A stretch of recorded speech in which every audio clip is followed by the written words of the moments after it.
Shalom. Hari ini kita ada di dalam menara doa GBI Kemuliaan Kasih Agape yang setiap hari Jumat biasanya kita berdoa jam 7 sampai jam 8 malam. Kita berdoa untuk Indonesia, kita berdoa untuk bangsa-bangsa, kita berdoa untuk setiap pergumulan-pergumulan jemaat, kita berdoa untuk segala sesuatu, dan kita percaya kata Alkitab, doa orang benar bila dengan yakin sangat besar kuasanya. Di ruangan ini mungkin para pendoa, para pelayan sudah mulai kangen juga. Sudah hampir 3 minggu kita tidak ada di ruangan doa ini. Entah tahu sampai kapan, tapi kita berdoa terus beriman. Secepatnya kita akan berkumpul kembali di mesbah doa ini, bersama-sama kita minta belas kasihan Tuhan. Sebelum saya akan membacakan satu renungan firman Tuhan yang bisa kita baca untuk setiap di buku renungan harian ini, saya akan ajak satu jemaat untuk di rumah masing-masing naikkan satu pujian secara tanpa musik. Kemurahan-Mu lebih daripada hidup. Kemurahan-Mu lebih dari hidup. Kemurahan-Mu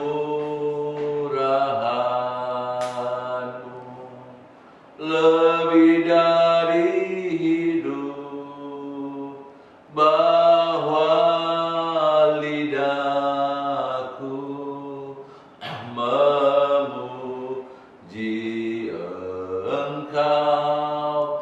Kemurahan-Mu lebih dari hidup, kasih setiamu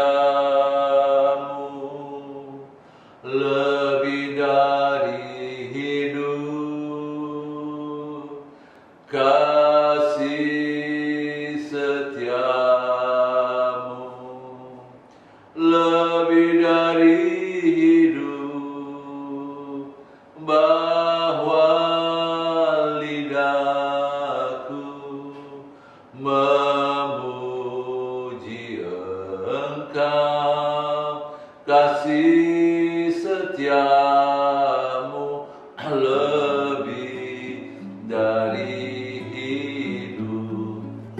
Mari kita berdoa. Bapa di surga, kami akan memulai doa syafaat doa malam kami bersama-sama, di mana kami percaya ada Tuhan di tengah 2-3 orang berkumpul dalam nama-Mu. Sekalipun kami dibedakan tempat, lokasi, tapi kami satu dalam Tuhan Yesus Kristus, Tuhan yang juru selamat kami. Dan kami percaya, kami yakin Engkau bertata di atas pujian umat-Mu, Engkau bertata di atas umat-Mu hadir bersehati. Terima kasih Tuhan, kami akan mendengarkan sabda firman Tuhan. Biar Engkau ambil alih pemberitaan firman Tuhan ini, dalam nama Tuhan Yesus. Amin. Para majelis jemaat, para pelayan-pelayan Tuhan yang berbahagia, para pengkhotbah, worship leader, maupun pelayan imam musik, guru-guru sekolah minggu, pendoa syafaat, dimanapun berada, dan juga setiap jemaat Tuhan yang mendengarkan rekaman khotbah ini. Firman Tuhan terambil di dalam Yohanes 12 ayat 3. Bukti respon kita.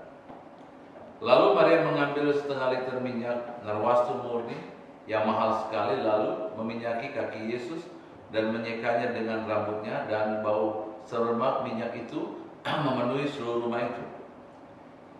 Lazarus, Marta, dan Maria, 3 bersaudara yang memberikan sambutan begitu baik ketika Yesus singgah di rumah mereka.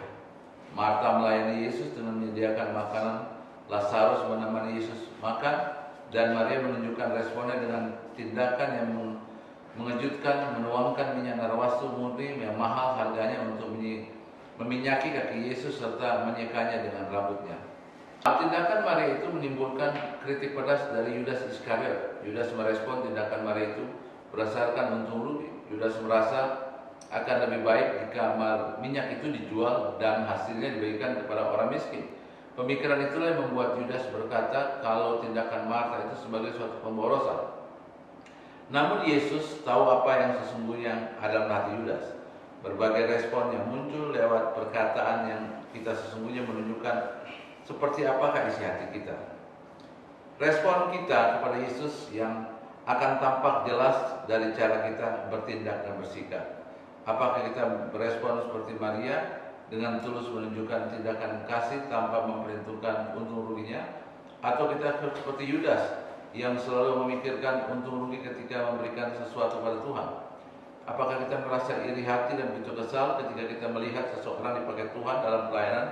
Apakah hanya menunjukkan Tuhan karena berkat-berkatnya pada yang kita terima? Respon kita menunjukkan dengan jelas isi hati yang sesungguhnya. Respon hati kita kepada Yesus akan nampak jelas dan sikap tindakan kita sehari-hari. Nah, jemaat para pelayan-pelayan Tuhan dimanapun kau berada, setiap kita pasti sangat diberkati dengan hal ini. Jadi biarlah apapun yang kita lakukan, biar hati kita tulus dengan Tuhan. Apapun yang kita lakukan, biar kita percaya kita lakukan bukan untuk manusia tapi untuk Tuhan. Dan yang pasti yang terbaik, ada banyak hal kita tidak berbuat, mereka bilang kita malas. Kita berbuat, mereka bilang cari panggung dan lain sebagainya. Banyak orang bisa merespon segala macam apapun. Kita stay in home, stay di rumah untuk kita menjadikan keluarga menjadi surga kita. Kita stay di rumah untuk kita jadikan rumah kita rumah doa, rumah kesukaan Tuhan. Tapi ketika kemudian harus kita keluar, kita tak berkarya bagi bangsa seperti yang dilakukan oleh wakil gembala dan keluarga, para pelayan-pelayan bersama dengan tim GMDM, ada YLG, ada Pewarna dan Koperasi Bersinar, Daru Pionir dan segala macam untuk membagikan sembako baik beras atau Indomie maupun juga membagikan makanan-makanan untuk para sopir ojol dan sopir angkot yang mungkin nggak terlalu besar, hanya 100 sampai 200 paket. Tapi yang pasti satu hal juga, segala jerih payah kita dalam Tuhan tidak pernah sia-sia. Orang merespon kita memberikan hal ini, kita sebarluaskan, bukan mencari nama, nggak perlu. Kita mau supaya semua orang mempunyai aware yang sama untuk sama-sama bisa bergerak sebagai anak bangsa. Nah, oleh sebab itu, biarlah menjadi salah satu pokok doa kita juga, saudaraku, untuk para relawan-relawan diberikan kekuatan untuk mereka tidak kecil hati ketika mereka mungkin dicibir dan lain sebagainya. Sama seperti ketika wanita ini memberikan meminyaki Yesus dan menyekadangkan rambutnya, murid Yesus yang malah mengkritik. Kita nggak tahu, kadang-kadang di akhir zaman ini banyak Yudas-Yudas yang tahunya mengkritik, nggak berbuat apa-apa, cuma tahu mengkritik, jelek-jelekin orang dan sebagainya. Tapi kita jangan, iman kita jangan hidup tergantung dengan hal-hal seperti itu. Tetap semangat berkarya bagi Tuhan dan respon firman Tuhan dengan baik. Di setiap grup WhatsApp nanti Pak Gembala akan kirimkan ada beberapa pokok-pokok doa yang saudara bisa doakan di rumah masing-masing. Dan setiap sudah komitmen kita sampai akhir bulan April ini, kita akan terus berdoa, saudaraku, di rumah masing-masing. Setiap jam 9 malam tepat kita berdoa 15 menit, setengah jam, 1 jam, terserah, yang penting ada hubungan yang baik dengan Tuhan. Kita mau bersyafaat, minta belas kasihan Tuhan atas Indonesia, minta belas kasihan Tuhan atas Jakarta, minta belas kasihan Tuhan juga atas semua bangsa-bangsa, supaya pemulihan terjadi, pemulihan ekonomi terjadi, pemulihan terhadap virus corona, dan semua orang menyadari bahwa mereka butuh Tuhan dan Tuhan masih turun tangan untuk menyatakan mujizat. Mari kita berdoa. Bapa, seluruh rangkaian ibadah doa malam kami ini Tuhan, di rumah kami masing-masing, doa para pelayan Tuhan yang kami selalu berdoa untuk setiap rangkaian ibadah di hari Sabtu, di hari Minggu, dan setiap doa-doa kami yang kami naikkan untuk bangsa kami Indonesia, untuk dunia ini, Bapa, kami percaya tidak akan pernah sia-sia. Dan setiap firman hari ini Tuhan, biarlah kami mau melakukan yang terbaik untuk Tuhan. Apapun respon orang, biarlah kami hanya memandang Tuhan. Yang penting jaga terus kemurnian hati kami. Apapun yang kami buat hanya untuk kemuliaan nama Tuhan, bukan untuk manusia tapi untuk Tuhan. Kami memang lakukan untuk manusia, tapi kami lakukan itu seperti untuk Tuhan, kemuliaan hanya bagi Tuhan. Terima kasih Tuhan untuk segala-galanya, dan kami percaya sekali lagi Tuhan, Alkitab katakan doa orang benar bila dengan yakin didoakan sangat besar kuasanya dan ada hasilnya. Para pelayan-pelayan Tuhan, mari angkatlah kedua tanganmu.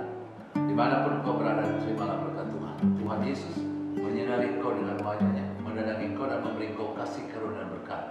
Diberkati dan diurapi Tuhanlah pelayananmu, pekerjaanmu, dibuat engkau naik dan tidak turun menjadi kepala dan bukan ekor.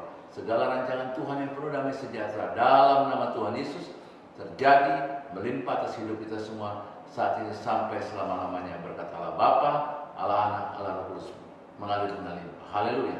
Amin. Shalom.